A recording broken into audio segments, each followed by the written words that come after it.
Welcome to another session of Business Startup Training. Today, we're going to be focusing on Klopp and Liverpool. And we're going to try to delve into what has happened with Liverpool and Klopp and how that relationship has resulted in the emergence of Liverpool as a force to be reckoned with in terms of football. So our aim is to get a better understanding of Klopp's impact on Liverpool and how can a business startup learn from this. Our objectives are, what was Klopp's start at Liverpool? So we're going to look at his start. What can we learn from his mistakes? Because he made some mistakes. What did he do right? And what are the lessons for a business startup in light of what has happened with the rise of Liverpool in the modern era? Now, who is Klopp? So his name is Jürgen Norbert Klopp. He was born on the 16th of June 1967. He's 52 years. He was born in Stuttgart, Germany, West Germany to be specific. He's 1.93 meters or 6 feet 4 inches. He was a striker, right back. He managed a few clubs. So he managed Mainz 05 from 2001 to 2008. Then he managed in 2008 to 2015 Brazil, Dortmund. He managed that for that period, and then he has been with Liverpool now from 2015 until present. Now, Liverpool has a fantastic history in the 70s and 80s. They have, and also 90s, they've been the club, the powerhouse of in terms of England and football with Manchester United. So they have a fantastic history. They've won a lot of trophies over the years, and so he was coming into a club that has a fantastic pride due to their history in the modern game. Now let's have a look at what was Klopp's start like at Liverpool. So on the 8th of October 2015, Klopp agreed a 3-year deal to become Liverpool's manager, replacing Brendan Rodgers. And Brendan Rodgers had been doing a fantastic job. He had, Sterling, he had Sturridge, he had Suarez, and they were working very fantastic well. I think when Suarez left, it became very, very challenging for him to actually win easily as he was doing before. And so therefore, in his departure, the club decided to use a mathematical model. And they used it to select Klopp. Also, they used the mathematical model to select players as well. Their effort was to try to win the Champions League. Now, during his first conference, Klopp said something very, very important. He said that he dubbed himself the normal one. On the contrast, Jose Mourinho, which is another famous manager, called himself the special one. So Klopp calls himself the normal one, while Jose calls himself the special one. Now, in his first Premier League win, it came 3 days after, with a 3-1 victory over Chelsea. And guess who was the manager of Chelsea? Jose Mourinho. So the normal one beat the special one. So I found that very, very, interesting as an analogy in terms of this concept of football.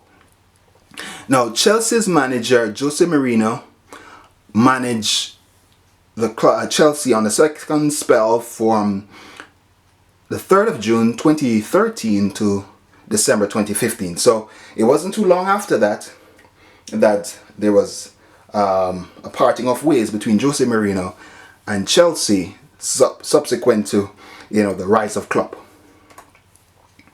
Now, how has he learned from his mistakes, and what can we learn from his mistake? So in terms of UEFA, in the final, Liverpool faced Sevilla and they lost 1-3 with Daniel Sturridge scoring the opening goal.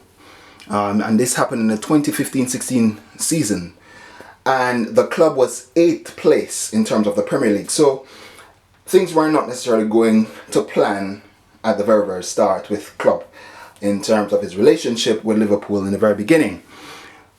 However, in 2018, they were at their first final of the Champions League in 2018. However, they lost 3-1 to Real Madrid. And so Klopp again lost another major title. So they lost in UEFA, and they also lost in the Champions League.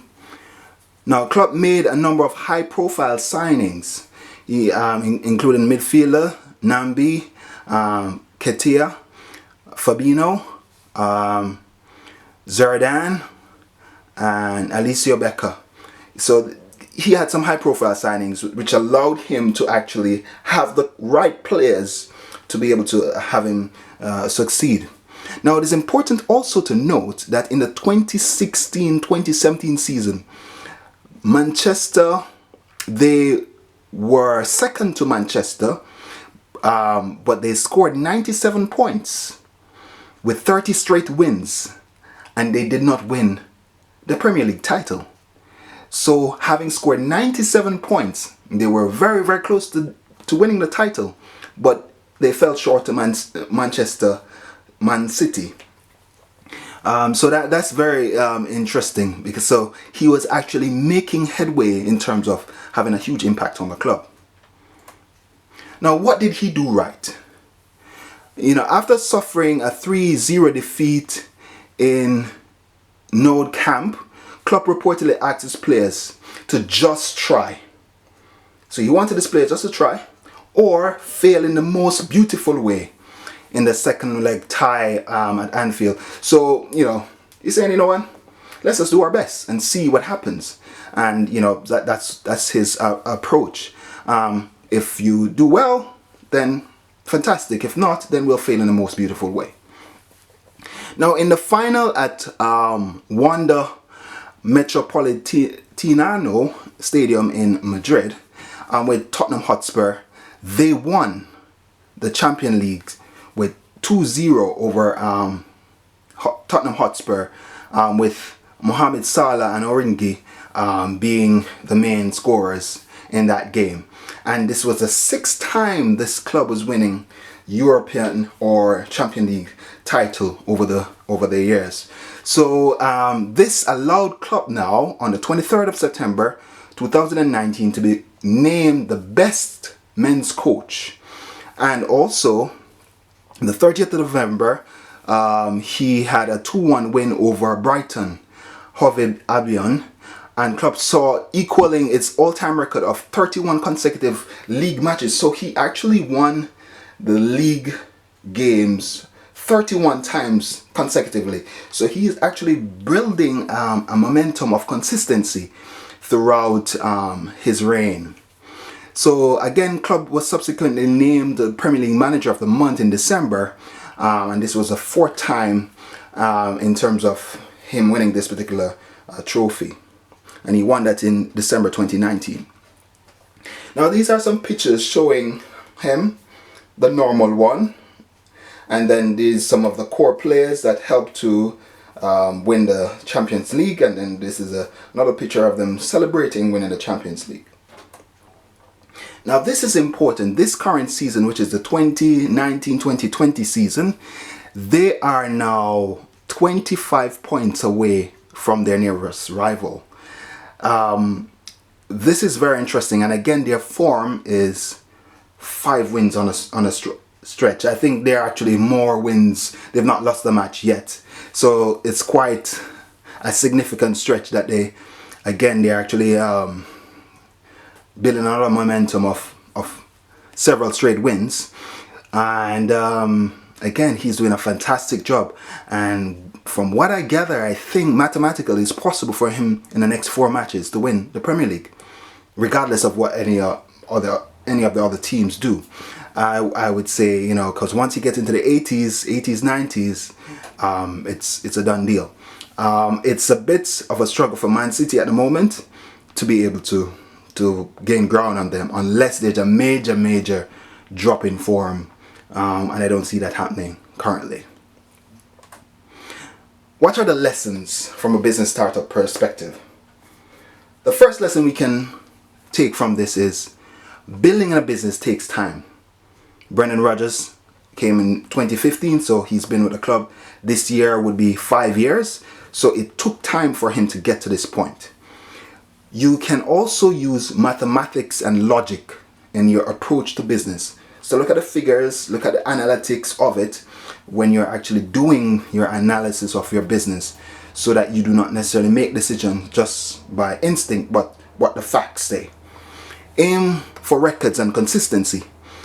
He has established consistent winning, not just winning once, but a consistent form of winning. And he's been breaking records, and he's on course to break another record if he keeps winning in the way he has currently.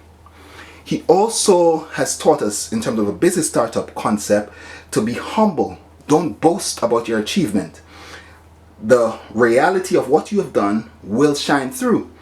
Humility is a very key ingredient in building a business and a startup. Another lesson we can learn from this is, if at first you don't succeed, try and try and try again. So initially he had his failures at major finals, but he has been able to now put himself in a position whereby he's consistently succeeding at finals. Thank you.